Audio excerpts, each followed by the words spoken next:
This episode of Capes and Lunatics is brought to you by Tweaked Audio. Get awesome headphones, go to tweakedaudio.com and use the coupon code Southgate to get 30% off, free shipping, and a lifetime warranty. Or you can get there through the link on our website, southgatemediagroup.com.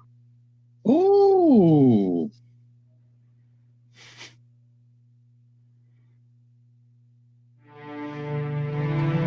That's right, Mr. Mosmanzler.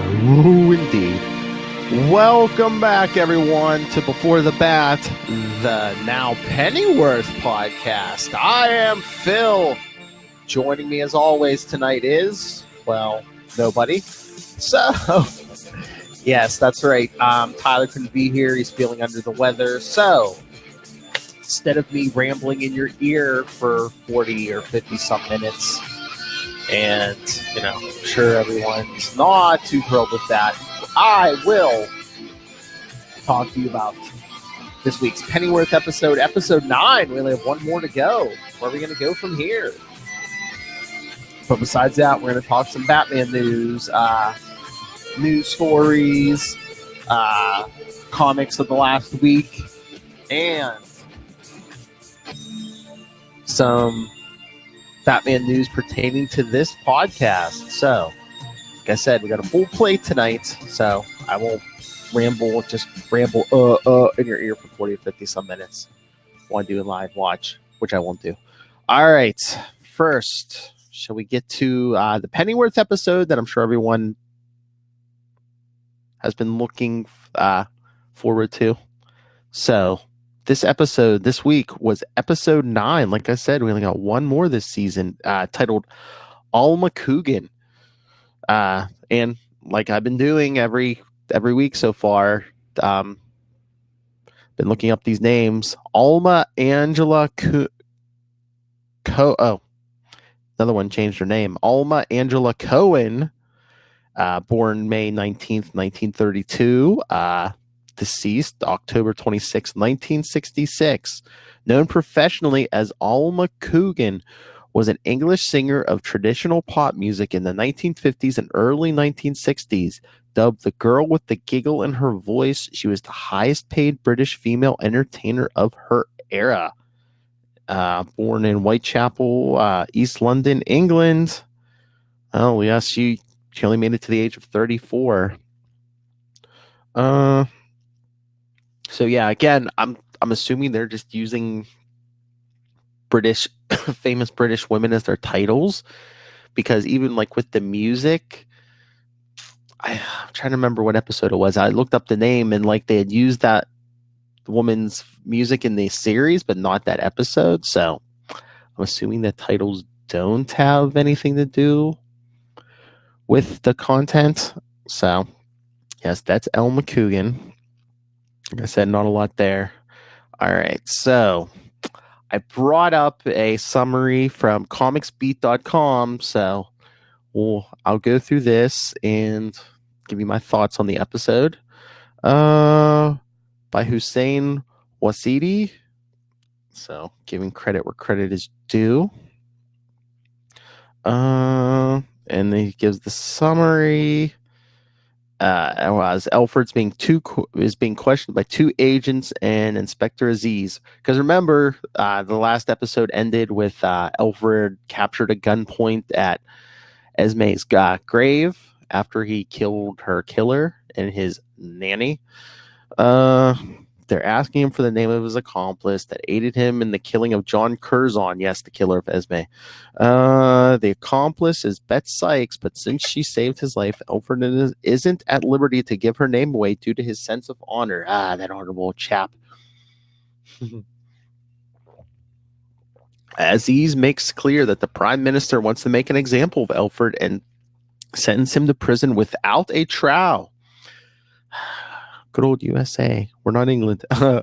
Alfred isn't cooperating, so Aziz sends in Alfred's parents to say goodbye to him. Mrs. Pennyworth is an emotional mess, and Mr. Pennyworth reminds her that they promised they would be strong for him, that they wouldn't place a burden on Alfred. What burden is that? We'll find out later in the episode. Stay tuned. Alfred says goodbye and is immediately tossed into some sort of shared prison cell, to which he'll apparently be there for 7 years.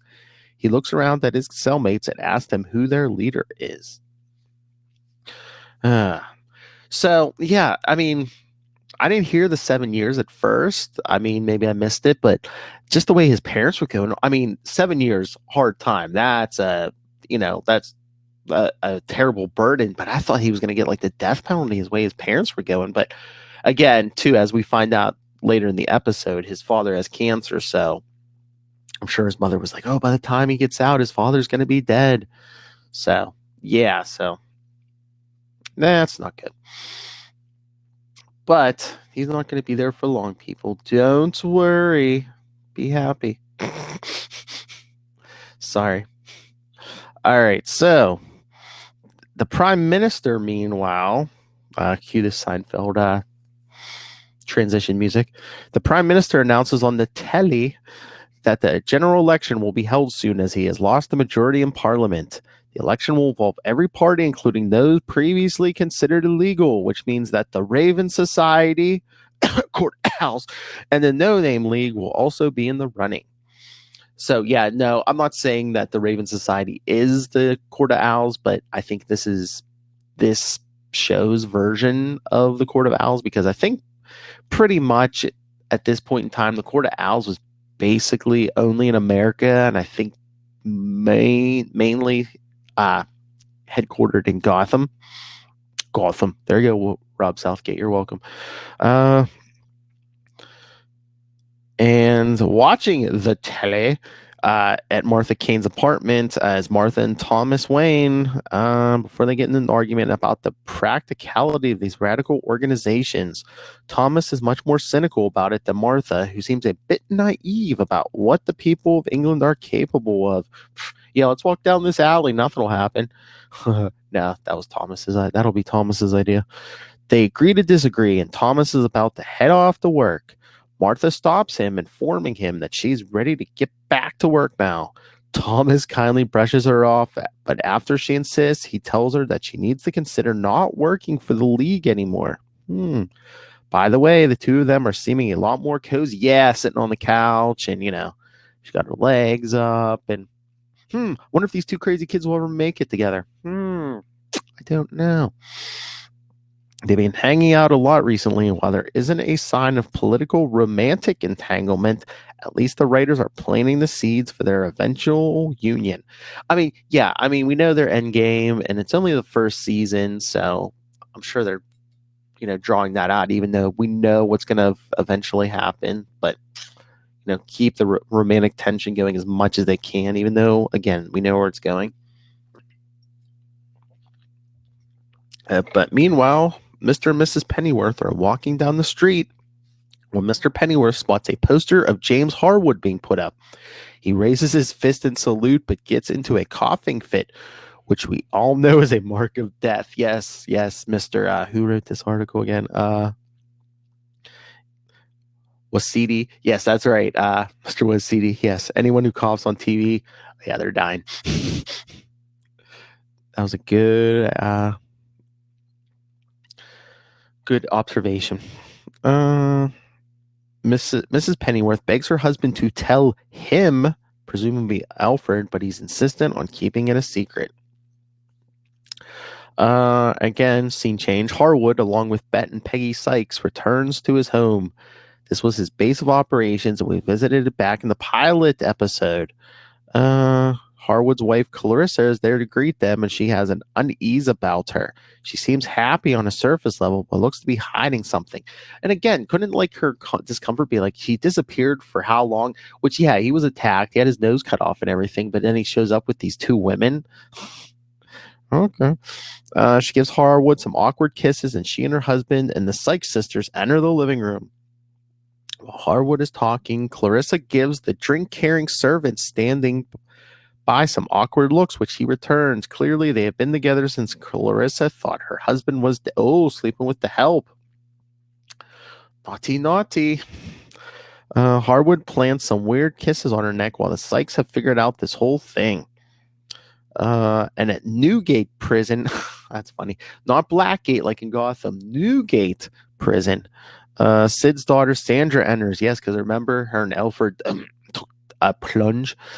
All the cellmates gather creepily around her, but when she said she's looking for Alfred Pennyworth, they immediately disperse.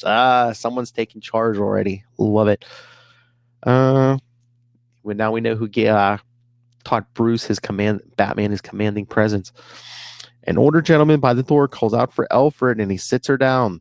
She's come on behalf of Baz and Dave Boy, and she brings a coded message. They ask her to tell Alfred that they're planning his escape, to which Alfred vehemently denies. He wants Sandra to go back to them and forget the whole thing. Oh, he tells him, he's like, yeah, tell them they're children and they're dumb and all this. And in other words, I can't effing repeat.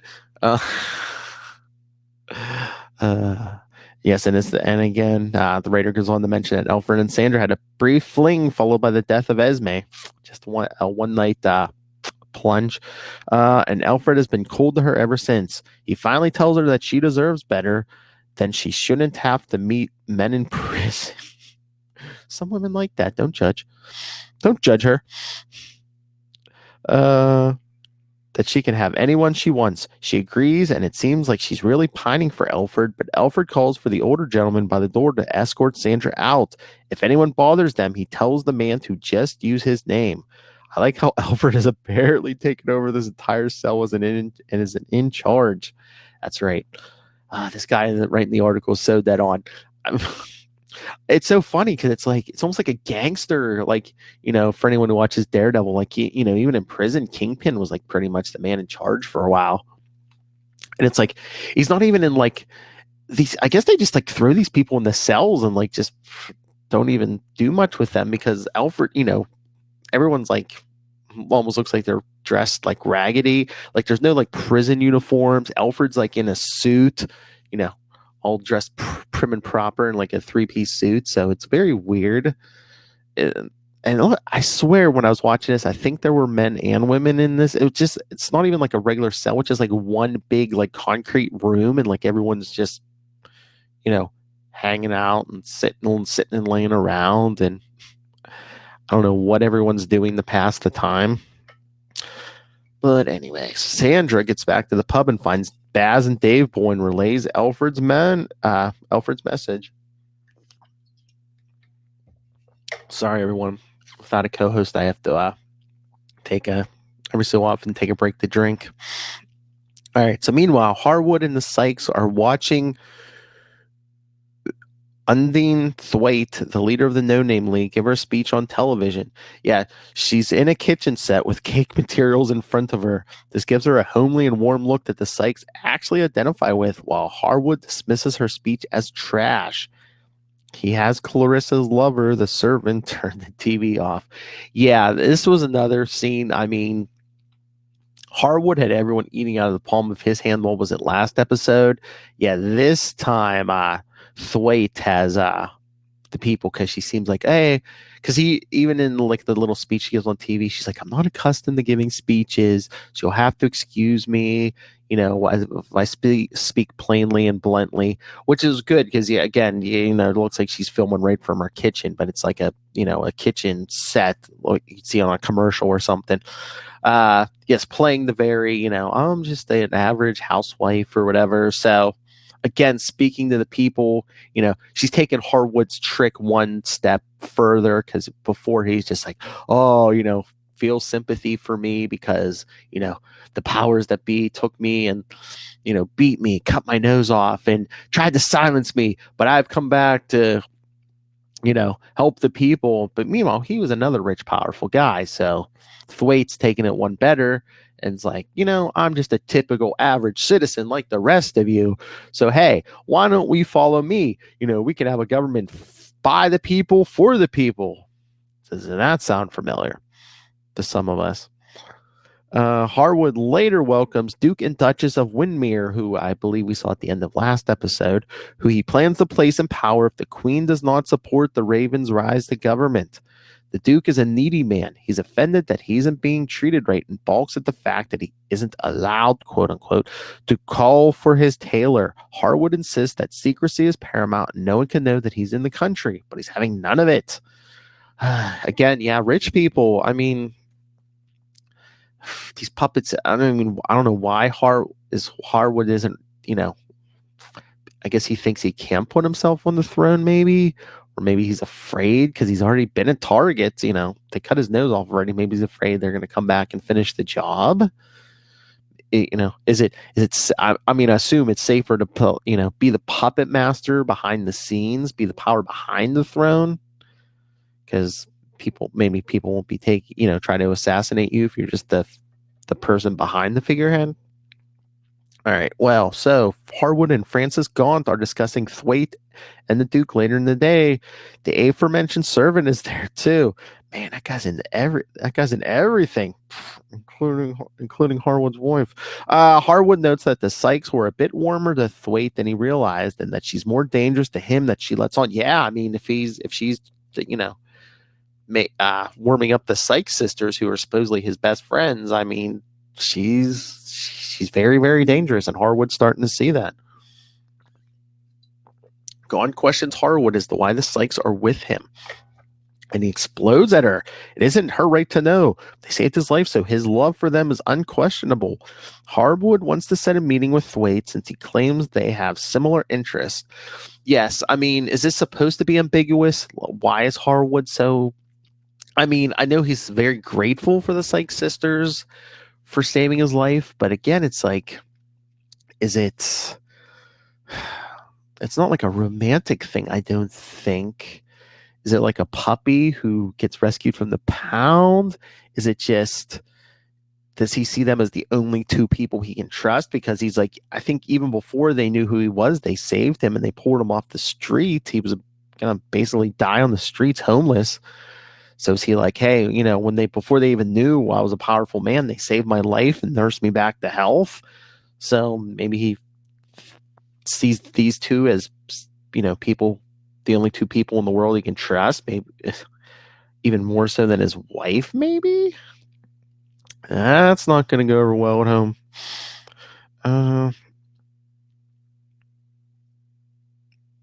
Wait, yes. Yes.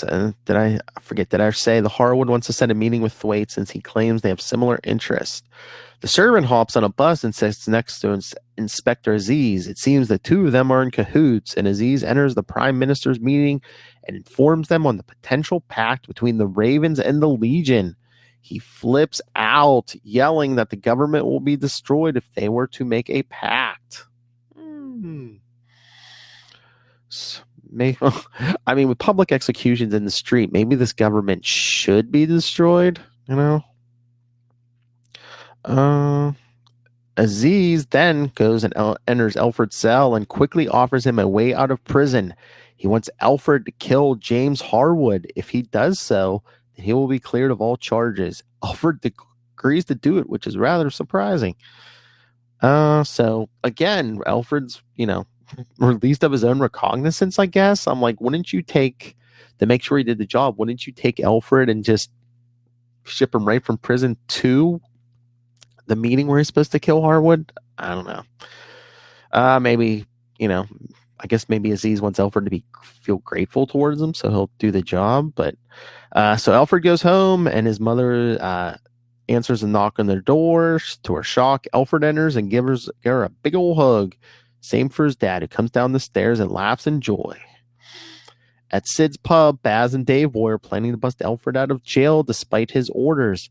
Alfred walks into their shock, and they and his parents are having a swell get-together at the pub, having fun and singing songs. Well, someone's gonna die. Someone's gonna die. That's true. Nobody besides Alfred knows he's supposed to kill someone yet. But yeah, it's so funny. I love that scene with the Baz and Dave Boy just sitting at the booth and figuring it out. And Alfred just walks up and it's like, oh, hatching a plot, are we? And they're just like, yeah, Alfred. That's what I like. We get some humor in this. It's dark at times. It's funny at times. You can have a mix. You can't lean more one way or the other. I think that's the sign of like a great TV show, even movies. It's like, for the people who like talk down on like, oh, the Marvel movies sometimes are have too much humor and stuff, and like, oh, how dare you try to inject any kind of humor into like even stuff like Infinity War or Endgame. But it's like, do you really want to sit there and flog yourself with, it's so horrible for, 2.5, 3 hours? It's like, no, that's how you keep it fresh. Got to inject some humor, even if it's dark sometimes, keep everyone guessing, keep the mix going. All right. But anyway, I'm sorry. Just talking, talking Marvel on a Pennyworth podcast. I'm sorry. So yes, they're having a party at the pub. And then it seems like him and Sandra are getting along, and then Alfred wakes up the next morning in bed with Sandra. So another plunge, perhaps. I swear, it's like, is there a thing with Alfred? I'm trying to remember with Esme if it was always like this, but it seems like killing gets him in the mood, because I think when he killed, wasn't it? Was it Thwaite's wife or Thwaite's husband he killed? And then that's when him and Sandra slept together the first time. But now he's like about to go kill Harwood, and it's like getting him in the mood again. I mean, Alfred has issues. I mean, maybe even more. I mean, even before Esme's death, he had issues just from the war and everything. But I think Esme's death really set things. So I'm assuming we're going to deal with this in later seasons. So outside his parents' house, Alfred is discussing the terms of his freedom with Baz and Dave Boy. He has to kill James Harwood, and he doesn't know when yet. He's waiting for Aziz's call. His friends want in on it, though. Baz notes that Alfred might be going down a slippery slope, that they'll want him to kill again and again after he's done with Harwood. Alfred's thought about it, and he'll worry after this job. I mean, yeah, Baz and Dave Boy have a point, but again, it's like, how many jobs is Aziz really gonna risk putting Alfred on, especially after he does this high profile job on Harwood? Because it's like, eventually Alfred could go to somebody. I mean, the government seems pretty corrupt, but who could Alfred could go to somebody and just be like, hey, oh yeah, they had me knock off this major big figure Harwood. But again, it's, the world of Pennyworth seems to be, if it's not the same world, it's kind of similar to the world we saw in Gotham. There again, Rob Southgate. So again, it's like, what figures aren't corrupt in these universes? All right. And then we see Undine Thwaite and John Ripper are giving Thomas a job when Martha walks in, greeting Thwaite warmly. She's smooth and charismatic, and Thwaite asks her to join Thomas for this assigned job, which he isn't comfortable with. We aren't exactly sure why Thomas doesn't want Martha to work with the League at this point, but he isn't happy that Martha wormed her way into the job. He did tell her earlier in this episode that she wasn't cut out for this line of work, so I don't know if it's just Thomas doesn't want an innocent person to get hurt, or perhaps, like this writer was saying, perhaps he's developing feelings for her, which we know are going to come eventually. I mean, even after the big brouhaha at Crowley's house, maybe Thomas appreciated, Martha trying to protect his sister, and maybe he's starting to see things in Martha like a future wife. All right, so back at Alfred's, he's sitting with his folks when he gets the call. It's Aziz informing him that his job starts tomorrow. He hangs up the phone to find that his mom has been listening. She begs him not to do any more mischief. Stay safe. Alfred assures her that it's only government work and that she shouldn't worry. In a fit, she tells him that his dad has been diagnosed with cancer and it's terminal. He doesn't want anyone to know because he doesn't want to start a fuss. That's prim and proper Brits. She implores him to stay, which he does not. So yes, we get it verified here that his father does have cancer. So,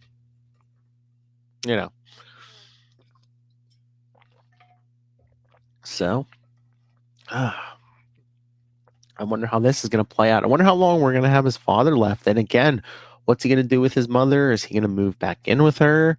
What's going to happen? I guess he's not going to butler for the Waynes like we for Thomas Wayne like we speculated at earlier this season. And then Alfred and the gang go to the vantage point where watching the place where the Ravens and the League will discuss their pact. Aziz radios in orders to kill Harwood and the 2 League agents, a man and a woman. Who could that be? Harwood and the Sykes exit their car, but Bette gets back in since she thinks the place is too spooky. Yeah, there's kind of like stone structures around, almost like Stonehenge. So yeah, Cuckoo Bird, Bette's all freaked out, so she gets back in the car. Then a white car enters the scene, and out come Thomas and Martha. Alfred's watching through his sniper scope and spots them, cursing to himself. Baz and Dave Boy are imploring him to take the shot. Alfred radios in to Aziz and tells him that he'll have to think about shooting them. Aziz anticipated this and tells his squad to use Plan B. Thinking quickly, Alfred shoots the teacups on the negotiating table, which scatters the group. Harwood is escorted back to his car, and Thomas and Martha take their leave. Alfred takes shots at the incoming police cars, giving everyone time to escape. Yeah, he basically just shoots at all the cop cars' engine blocks, which for some reason makes them curve off to the side just in time every time for Thomas and Martha to make their escape.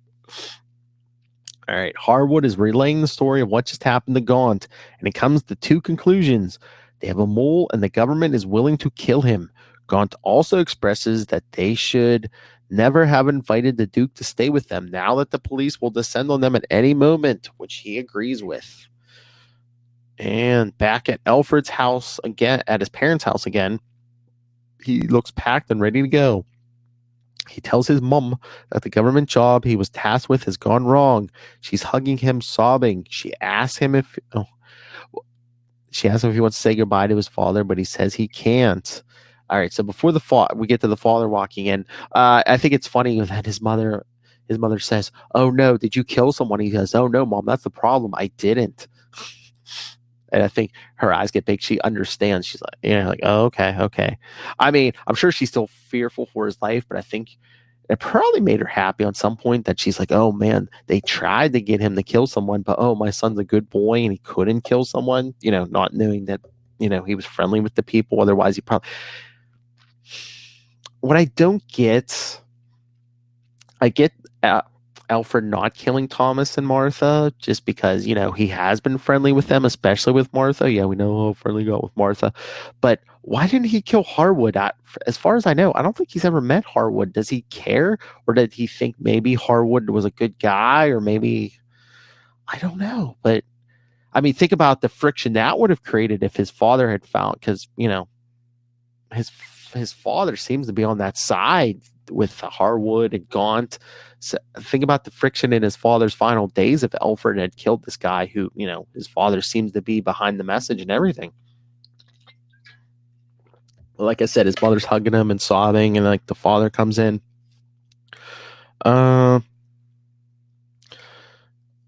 His father enters. He's incredulous as his wife tells him that Alfred has to go on the run as he didn't murder someone like the police asked him to. He bids them goodbye and leaves. Yeah, it's funny too because I think his mother's like, "Oh, are you going to go to America?" And he says, "No, I shouldn't have to. Just as far as Wales." I was thinking, "Oh, is he going to run to Gotham City with Thomas and Martha?" Oh, that would be. I mean, could we do that next season? Where we could see stuff going on with the League and the Ravens and everything in England, and you can even see some Baz and Dave Point everyone, but.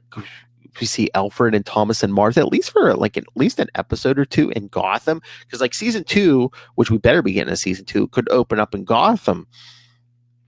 Them staying at the mansion maybe. Oh, at this point, I don't know if Thomas is. Again, everyone's in England, so we don't know if Thomas's parents are alive still. But yeah, I think it'd be fun if we could get at least an episode next season in Gotham. Even just Alfred oh no, I'm never coming back here. Yeah, okay. All right, so we're almost at the end. Harwood is meeting with some generals, one of which helped Alfred find Curzon a couple of episodes ago. He wants them on his side, but the generals remind him that if the queen isn't with him, then they aren't as well. He assures them that the queen is indeed with him. The queen is hunting deer with some aides. They hear a woman crying in the woods, and her aides go off to investigate. One of them is killed, and the other is wounded, which is when Bet and Peggy Sykes approach the queen, guns at the ready. They shout at her to put her gun down, and she puts her hands up. Huh. So, yeah, you thought that was a crazy ending last episode with Alfred, getting arrested at Esme's grave. Seems like the Sykes sisters are kidnapping the Queen of England. So, yeah, pretty crazy. Again, I'm really enjoying this season. I didn't have high hopes, as I've said, I think a few times these last episodes this season. I'm not the biggest fan of prequels because it's like we know kind of where we're going. Alfred will eventually be the butler for the Waynes. Thomas and Martha will get married and have a son, Bruce. They'll get killed in and out. I mean, spoilers. I hope no. I'm pretty sure everyone who's watching Pennyworth should know this. But yeah, Thomas and Martha eventually get killed in an alley by a criminal, which inspires Bruce to become Batman. So yeah, I mean, yeah, with all these other characters, I mean, we don't know what's gonna happen with Baz and Dave Boy or Alfred's parents. I mean, now we kind of know what's gonna happen with his father. We just don't know when. So anyway, yes, very good episode. Again, it's the next to last ones. I gotta give you some action, some suspense. Gotta keep you on your toes and stuff. So yeah, very good. I'd probably give this A or A minus. Yeah, some good stuff. So, looks like on the article here, Mary Anna Faithful will be the next episode. Will be the season finale. And again, I'm hoping we get a season 2 because there's been no announcement of a season 2. Again, I don't know the ratings numbers, and again, it's epics. I don't know what kind of numbers they consider a success. But again, before I close this out, the article I was getting this summary from, it was comicsbeat.com, and the writer was Hussein Wasidi. Again, thank you, Mr. Wasidi. Again, I think I agreed with you on just about everything you said. All right. While I'm sitting here and have you as a captive audience, everyone, let's see if I can find some ratings numbers for Pennyworth.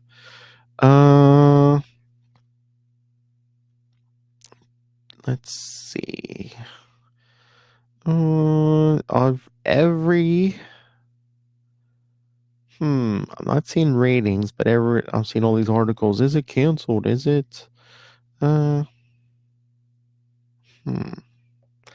wait a second. I haven't gone here in a long time, but isn't there a website called Ratings by the Numbers? Is that it? Numbers? Huh.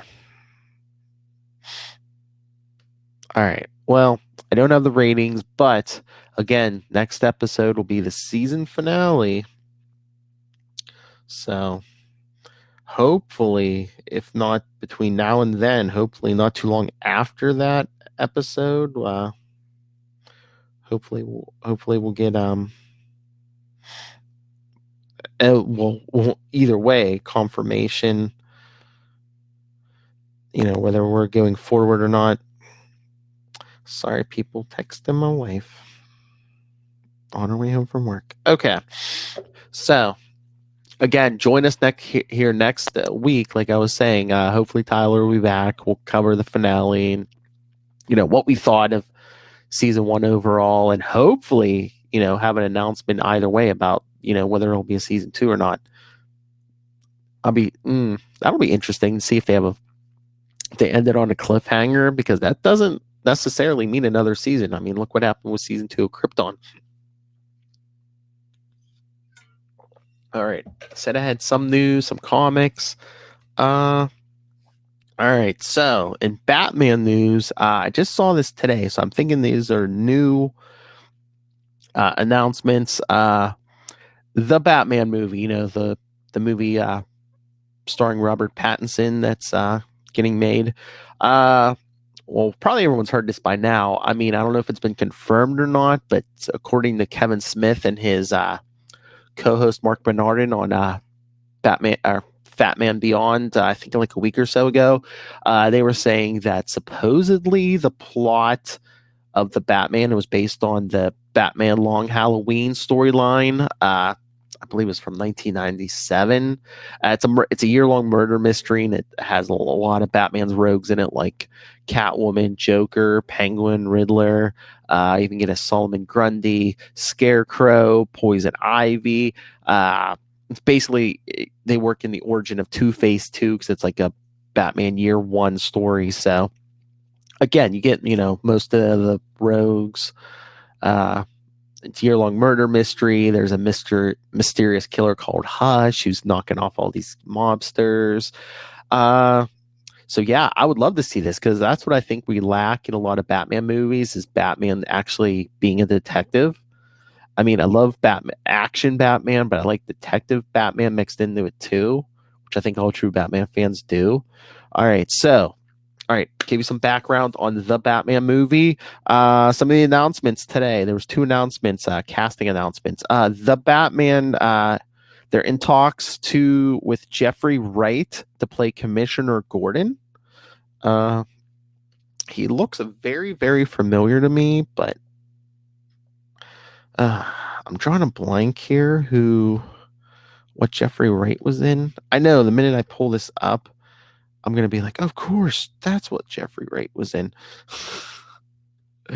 All right, let's see. Jeffrey Wright. He was in. Oh, of course.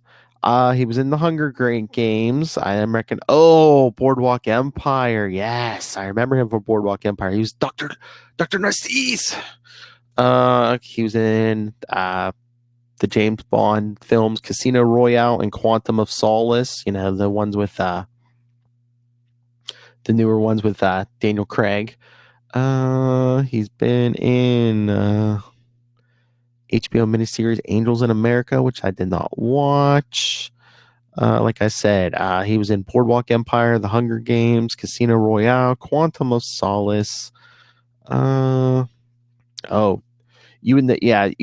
You probably know Jeffrey Wright from something. He's got a long list of credits, movies and TV. Let's see, movie wise, he was in The Manchurian Candidate in 2004. Like I said, Casino Royale in 2006, Quantum of Solace 2008. I'm just shouting out ones I know. 2013, The Hunger Games: Catching Fire. He's BT. The Hunger Games, Mockingjay Part 1 and 2. Of course, it's the same character. He did a voice in The Good Dinosaur in 2015. So I'm guessing he's a voice actor also. All right, television. Oh, 1993, he was in the Young Indiana Jones Chronicles for 2 episodes. It looks like he's done a lot of police procedurals, New York Undercover in 1994, Homicide, Life on the Street in 1997. Again, I said Angels in America from 2003. I don't watch House, but he was on House in 2012. He was Dr. Walter Cofield, I guess in the episode Nobody's Fault. Like I said, he was on Boardwalk Empire in 2013 and 14 as Valentine Narcisse for 11 episodes. He did a voice on The Venture Brothers in 2016. He was the voice of Think Tank. Again, I don't watch that show. Oh, for those of you who like BoJack Horseman, like Charlie Esser and Lilith Hellfire, he was on BoJack Horseman in 2016. He was the voice of Cuddly Whiskers and Father. 3 episodes there. Again, I haven't watched this. I should. I hear how good it is. He's on Westworld. He's Bernard Lowe.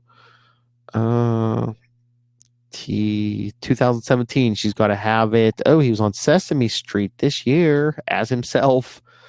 He's he has a Marvel connection. In 2021, he's going to voice the Watcher for the What If animated series on Disney Plus. So again, he's going to be Commissioner Gordon on the Batman movie, and he's going to do the voice of the Watcher in the What If series. So he's another one who walks between the two worlds, Marvel and DC. He's got a bunch of awards: AFI Awards, Black Movie Awards, Black Reel Awards, Broadcast Film Critics Association Awards, Chicago International Film Festival, Emmy Awards, Golden Globe Awards, Image Awards, Independent Spirit Awards, Tony Awards. Oh, so Satellite Awards, Saturn Awards. So is he? What's that? I forget what you call that when someone has like one of like all the awards, movie, TV, Tonys. But yeah, so he's a big movie and TV star, and so I was gonna say I'll try to pin him down for interview maybe, but if he's that big, good luck. But also they did announce another person. I don't know if this is confirmed because Jeffrey Wright. It says Jeffrey Wright is seemingly confirmed. So again, not 100% sure, but another one they say, I guess they have their eyes on, and maybe there's talks. I don't know, but they announced Jonah Hill is being eyed for a secret role in The Batman. And I believe they said it's as a villain. So I'm thinking Penguin. I don't know if that's too obvious, but just his build, just his mannerisms, his voice. I can see Penguin. I don't know who,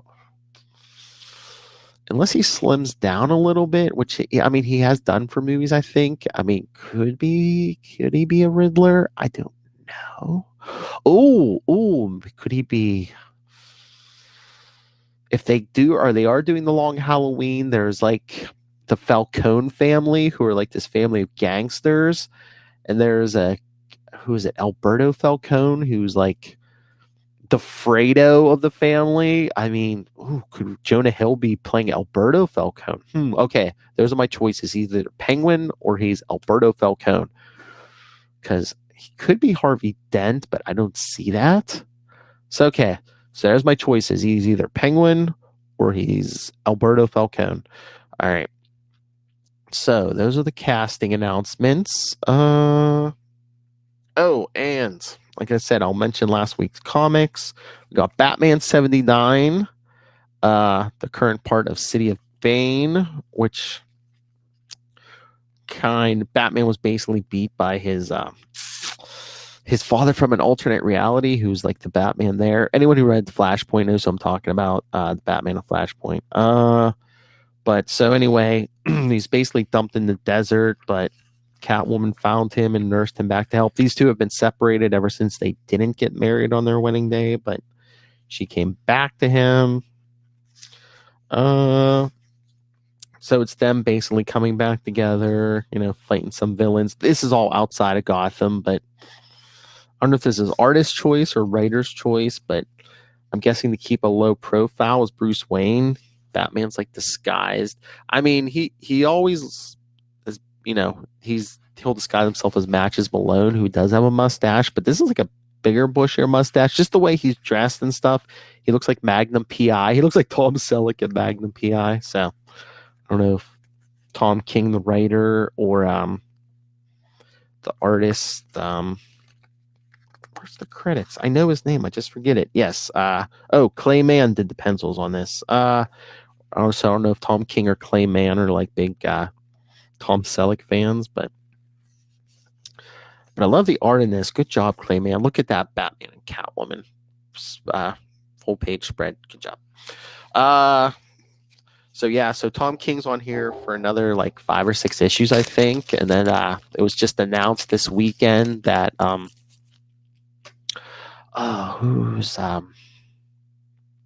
James Tynion the fourth will be taking over. He's written a bunch of Batman stories in the past, so I think that's a good choice. And they also made an announcement. Tynion is also going to be bringing back Dick Grayson Nightwing in the pages of Batman in 2020. Because for those of you who don't know, in Tom King's run, Dick Grayson was shot in the head. He survived, but he's had amnesia. He remembers his childhood in the circus, but he doesn't remember his time as Robin or Nightwing. But he's still kind of fighting crime in a costume now in Bloodhaven, which the storyline's been getting mixed results. It's okay, especially since Dan Jurgens has taken over as writer, but I want my full Nightwing back. I want my full Dick. Which, like they said, is going to happen in 2020, which I'm thinking maybe coincide or maybe take place after Titan Season 2, because we've been getting behind the scenes pictures that they are going to put him in the Nightwing suit seemingly sometime this season. So stay tuned for that. Which, yeah, speaking of, last week was Nightwing 64, where you can see Dick Grayson, running around in a costume with a bunch of cops and a fireman who are like wearing his old costumes and calling themselves the Nightwings. Like I said, decent enough, but I want my regular Nightwing back. But if you want an in-depth review of Nightwing 64, scroll down Nightwing News number 14. Professor Kristen Gaiman and I review it, so go check that out. And one final announcement. Capes and Lunatics fans, I have been in contact with our good friend Ray from the Into the Night, a Moon Knight podcast, and it's looking like maybe the end of October. Ray and we're each going to have a co-host with us to debate who's the better character, Batman or Moon Knight. For those of you who don't know Moon Knight, he has he's going to have a series coming up on the Disney Plus, and he's a former mercenary who believes he was brought back by an Egyptian god, and it's always like, was it an Egyptian god? Is he like crazy because he does have multiple personalities?